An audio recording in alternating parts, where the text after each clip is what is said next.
This is what we'll be working on today on Brickology, the super slow motion move. All right.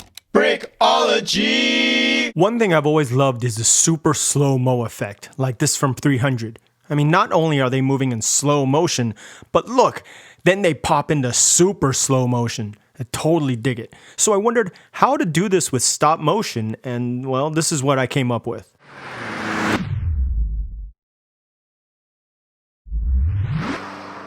Turns out the concept wasn't that difficult to wrap my head around, but actually executing it was painstaking, and well, let's dive right into it and I'll discuss what I learned from this exercise. If you haven't already, be sure to subscribe and hit the notification bell so you don't miss a single tutorial or video from Brickology. Thanks, and on to the main event. All right, here we are in Dragon Frame, and let's take a look at this in full speed, and then we'll break it down. Here we go. Oh. All right, let's do it again. And you'll see from the start, from the final example, that the sound makes a huge difference. Makes a huge difference to sell this effect. And one more time, here we go.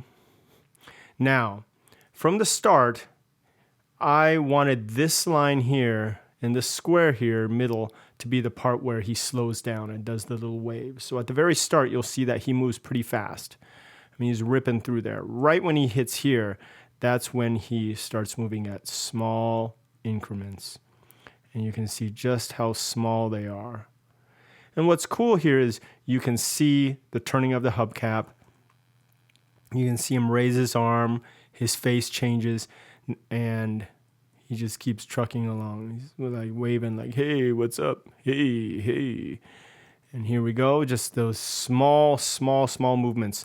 I eyeballed it. What you can do is make a measuring thing, maybe something on screen. Dragon Frame allows me to draw lines and make increments, but I didn't do that because I want to try to do this eyeballing it like I think a lot of people would. And here he lowers his hand, face changes, and there he's off again. Let's do that again. Slow, right here, moving his hand up as slowly as he can, turning his head as slowly as with small increments. I mean, they were just as small as I could make them. And he keeps going. And right about, he lowers his hand right there. He starts moving fast again. All right, one more time, full speed. All right. All right. And now let me tell you what I learned or the difficulties that I had. Number one, like I mentioned, the increments. I mean, these were small, and trying to make them consistently the same movement, that was hard. Without a measuring device, that was kind of hard, I'll admit. But it's doable. And right here, I wasn't planning on changing his face, but I thought, that'd be fun to do. So ripping off his head, changing the hair, putting it back on without moving any of this, because these movements are going so small, you could see everything that's happening. So if you notice, the hair isn't a perfect fit. If you look right up here when he changes, see the hair just changes just slightly with the little peaks right there. I tried to do it as close as I can, but apparently it wasn't perfect. And when I did that, I had to try to take the head off and do everything without changing his body or changing the car. Because like I said, any small movement, any small change you can notice. Now, I know a lot of people will probably use this effect for like some fight scene or something. So you're probably not so much going to change the face or do anything like that. It's probably just a sword swing or a punch. But that's something really to take into account, that consideration, that any movement you make, like I would with this car, you can even notice a slight change, maybe even right here in the line right here. See right there, you can notice a small change. So maybe before I started this, I should have made sure that this entire car was completely, all the pieces were pushed in as far as they could go, because this little crack here, you can just notice that right there. And he's still moving. Another thing I learned is how much patience you need for this. I mean, this took a long time. But going on with what I was saying, when he starts moving his arm back, and this change right here, you can definitely notice the car doing a little shift. This front end goes up, this back end goes down. See that?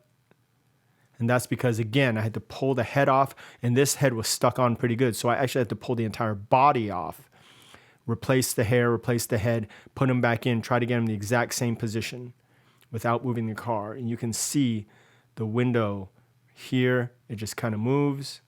See that right there? And again, the front and back end of the car.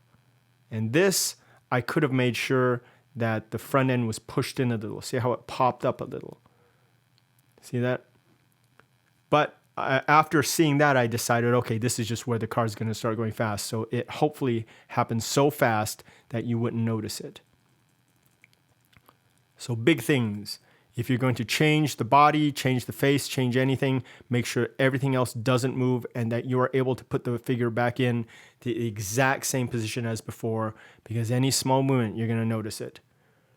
All right. And the other thing is patience. My gosh, felt like it took forever to do. Let's count how many frames it was in slow motion. This is the first frame.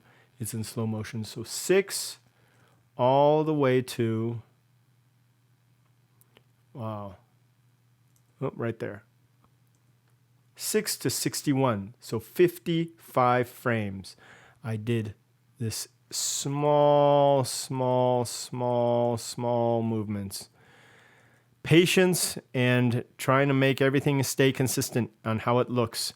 If I did any camera movements, you bet that would add to the time that you have to do this, because if he was going from all the way back here, let's say all the way back here, and with every move, I wanted the camera to move with him. So think about, I'm moving the car one little bit and having to move the camera a little bit as well. The car, the camera, the car, the camera, in order to keep this in the middle of the frame and sell the effect. That's a lot of work. But I love how the result is. I just love that. That's a lot of fun. As you can see, achieving this effect with stop motion wasn't that hard, but there are things to consider. First off, I wasn't doing such a difficult movement. If this were 2 people fighting and I had multiple objects to keep track of, this would be increasingly complicated. Plus, if I had to swap out heads, weapons, body parts, that just multiplies the difficulty level by a whole lot. As with any stop motion project, patience is the key. I'd also argue that in this case, onion skinning is pretty high on the list of must-haves. Onion skinning is pretty standard in stop motion apps, so that shouldn't be a problem. So it's really the patience factor. Speaking of fight scenes, if you'd like to know how to make your punches look stronger, quicker, and more effective, click on this video here. I go through examples on how to make a punch better. Be sure to subscribe, and thanks again for watching. See you in the next video.